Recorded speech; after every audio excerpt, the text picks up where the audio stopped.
Alors, pour continuer l'émission, nous avons, je l'ai annoncé tout à l'heure, une personne qui va nous parler des Bamileke.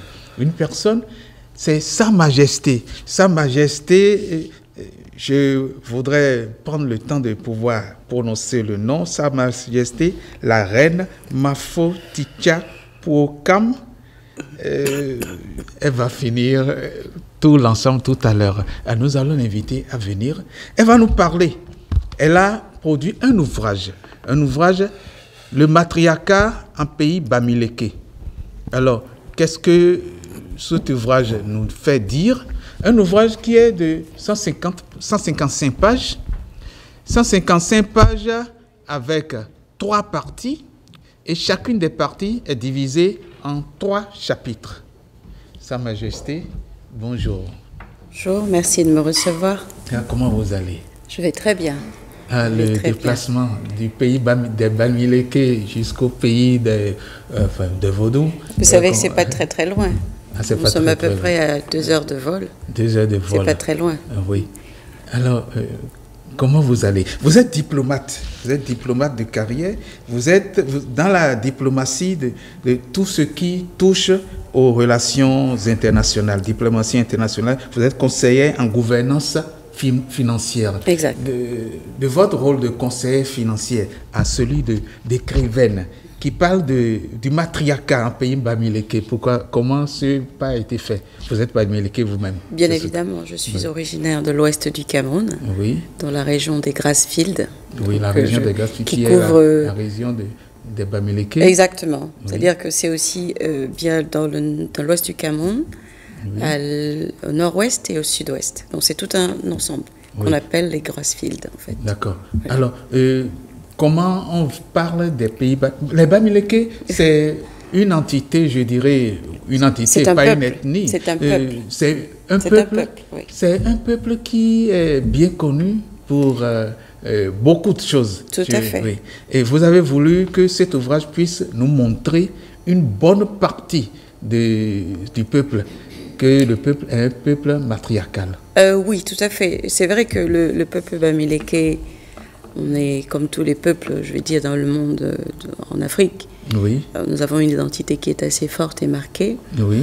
Mais c'est aussi un peuple qui est connu pour sa discrétion. Donc on a donc à travers cet ouvrage, justement, le but, c'est un petit peu de ramener la culture Bamileke au monde, en fait. Oui, discrétion, on a plutôt l'impression que vous êtes toujours retranchés entre vous. Les Bamileke se connaissent, mais les autres ne les connaissent pas. Plus en retrait, on va dire. Mais c'est un aspect culturel, justement, qui marque notre identité. C'est-à-dire que le Bamileke, par excellence, c'est un homme qui est très près de sa culture. D'accord. Et en même temps, qui l'intègre dans tout son quotidien de vie, mais on ne l'impose pas. Sauf qu'on est dans un cadre aujourd'hui de mondialisation où les cultures, on va dire, s'égarent un peu. Et donc j'ai voulu, à travers cet ouvrage, c'est de ramener un petit peu du peuple Bamileke vers le monde, et en particulier au Bénin, pourquoi pas, étant donné que c'est aussi un pays à une très forte identité. Donc je pense qu'il y a des similitudes qui ne sont pas négligeables, et la preuve, ma présence aujourd'hui, ce matin avec vous. Oui, il y a des similitudes de telle manière que certains Béninois pensent que les Bamileke sont Béninois parce qu'au Bénin, il y a le Yoruba, Bamidele, Bamileke, donc on a l'impression que ça vient du Bénin. Mais c'est quoi l'origine? Mais la question, elle est pertinente parce que vous dites que certains Béninois pensent qu'ils sont Bamileke, c'est tout à fait vrai. C'est pour ça que j'ai relevé l'aspect sur le peuple. Oui. Parce que, vous savez, aujourd'hui, quand on enlève la carte d'identité, c'est-à-dire le pays, il reste des peuples, il reste de l'ethnicité regroupée en peuples. J'ai parlé de peuples parce qu'on peut très bien retrouver les peuples Bamileke qui soient très bien au Bénin, dans d'autres pays. Parce que c'est avant tout un aspect culturel marqué. Et je crois que le trait commun ici, c'est le lien aux valeurs ancestrales, culturelles fortes. Et ça, déjà, oui, on partage cela avec le Bénin. Donc, je suis tout à fait, je réponds favorablement à votre question. Oui, donc cette origine, on pourrait dire... Elle est diverse, bien évidemment. Et l'origine, c'est comme tous les peuples d'Afrique, on est sorti de la Basse-Égypte. On n'aime pas trop qu'on emploie le terme, mais on va dire du Nil, on va dire, de la berge du Nil. La plupart des peuples d'Afrique sont sortis de la berge du Nil et ils auraient migré dans différentes zones qui sont aujourd'hui des pays. Mais à l'origine, c'est avant tout, c'est des peuples, c'est des ensembles de groupes de personnes qui partageaient en commun certaines valeurs qui sont restées, comme chez les Bamileke, comme chez les Yoruba, dont vous aviez parlé un petit peu plus tôt. Alors, le mot Bamileke vient d'où? Certains disent, parce qu'il serait issu du mot Pambieke ou Pambleke. Oui, bon, historiquement, ce serait des Germanos, des Allemands, qui seraient arrivés dans la région des Hauts Plateaux, et qui auraient comme ça, appelé les peuples autochtones d'un nom qui est très germanique, qui a ensuite évolué pour devenir Bamileke. Mais c'est une expression qui est germanique, en fait, à la base, pour désigner les peuples qui vivent au-delà de la vallée. Voilà. Oui. Donc, ils sont au-delà de la vallée. Voilà, parce que vous aviez deux peuples dans les Grassfields. On a les Bamoun, qui sont un petit peu en dessous de la vallée, et les Bamileke, qui sont au-dessus de la vallée. Et donc, les Germano-Allemands auraient désigné les peuples, les Bamboleke, quelque chose comme ça, et ça a évolué, et le nom est resté, en fait, pour identifier. C'était surtout administratif, on va dire. Lors de l'administration coloniale, il fallait désigner les Bamoun et les Bamileke. Mais en réalité, c'est un même peuple. C'est tout un ensemble, tout à fait. Oui. Sinon, je me demandais la différence entre Bamoun et Bamileke, Bafang et... Bon, ça, ce serait un autre débat, mais ça reste, on va dire, ça reste un même peuple de l'ensemble des Grassfields. Bon, alors revenons à l'ouvrage. L'ouvrage, vous avez séparé ça en 3 grandes parties. Tout à fait. Et ces différentes parties ont recréé le lien entre les rois qui se sont succédés. Et vous avez voulu montrer que la royauté est plus matriarcale. Et comment cela se fait? Puisque tout le monde se dit que les Africains c'est un peuple patriarcal. Justement, je pense que c'est dans l'air du temps. C'est dans l'air du temps où on parle beaucoup de la question du genre. Et moi, j'ai été interpellée beaucoup de fois sur la question du genre, les droits des femmes. Et moi, en tant que reine de princesse de naissance, j'ai voulu justement mettre en lumière le fait que toutes les sociétés africaines sont à la base matriarcales. Pour la simple raison, c'est que lors des grandes batailles, la plupart des peuples, lorsque les hommes allaient en guerre, en fait, très souvent, ils ne savaient pas s'ils revenaient. Donc, toujours, les enfants en bas âge étaient confiés à la mère pour l'éducation et préserver le royaume, on va dire. Donc, c'est tellement ancré dans la culture africaine. Et j'ai voulu relever cet aspect qu'aujourd'hui, si on parle de la question du genre, c'est tout simplement parce que l'Afrique s'oublie un peu. On a oublié les origines qui sont très matriarcales, parce que dans nos sociétés, c'est la femme qui éduque, c'est la mère, elle donne la vie, donc forcément, elle est précieuse.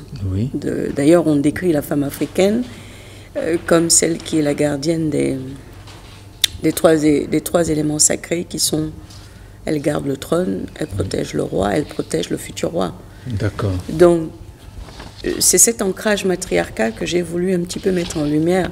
C'est surtout aussi pour rappeler aux hommes africains que c'est notre héritage, en fait. Parce que vous savez, dans des sociétés qui sont évolutives, il y a une forme de revendication. Et c'est un petit peu, à travers ce livre, rendre hommage à ces femmes qui ont contribué on va dire, à l'histoire de l'Afrique, qui malheureusement on en parle très peu. Mais c'est de rappeler surtout à l'homme africain que la femme africaine, elle est précieuse. La femme africaine est précieuse. On ne devrait pas parler des droits de la femme en Afrique. C'est presque un manquement, parce que les droits sont innés. On devrait plutôt parler des travers, qui sont ces hommes qui travestissent les droits des femmes. D'accord. Et vous allez voir que même par rapport à cela, nous sommes en avance sur l'Occident. Parce que c'est eux, bien évidemment, c'est l'Occident qui a ramené le patriarcat. Par le christianisme. Mais sinon, toutes les sociétés africaines, la preuve, quand vous voyez même dans les croyances traditionnelles africaines, on parle toujours des déesses en premier. En premier, Voilà. Quand on va aller sur la fertilité, on parle de la déesse. On ne va jamais interpeller une divinité masculine pour la fertilité. C'est bien qu'on transpose la réalité que le matriarcat est bien la source des mères de toute l'Afrique. Oui, vous avez raison.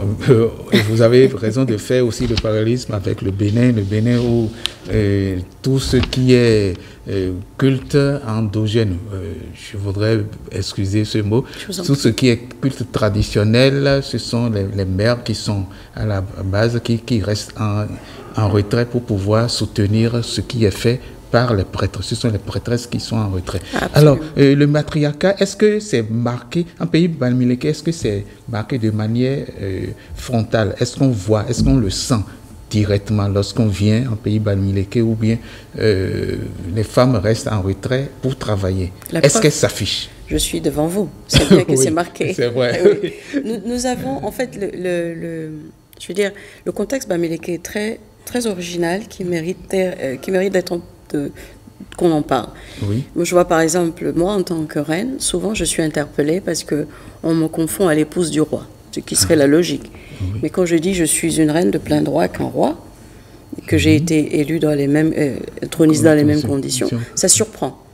Parce que très tôt, le peuple bamiléké a intégré le principe de la reine dans tout le cursus de la vie sociale. Vous allez voir, il y a la reine-mère qui est la mère qui donne la vie au roi. Oui.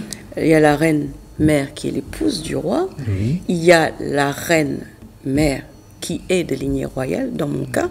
Oui. Et il y a aussi la reine-mère qui est une femme qui potentiellement aurait rendu service à la société. Et donc, elle reçoit à ce titre honorifique. Oui. Mais je veux souligner le fait que c'est vraiment toute la vie sociale qui est impactée. Donc, c'est visible. Oui. Voilà. Maintenant, c'est important aussi de ramener en lumière c'est quoi la différenciation aujourd'hui.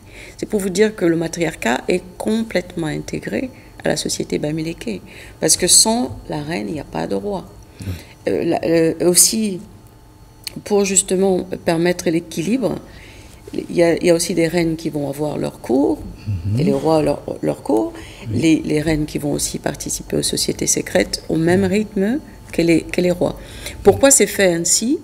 C'est pour une question d'équilibre. C'est-à-dire que dans la société bamiléké, nous avons la notion d'équilibre de pouvoir. Et c'est ça que j'ai voulu ramener un peu, de dire aujourd'hui, il ne s'agit pas de revendiquer un droit plus qu'un autre. Oui. Il s'agit de rééquilibrer les choses, parce que les deux vont ensemble.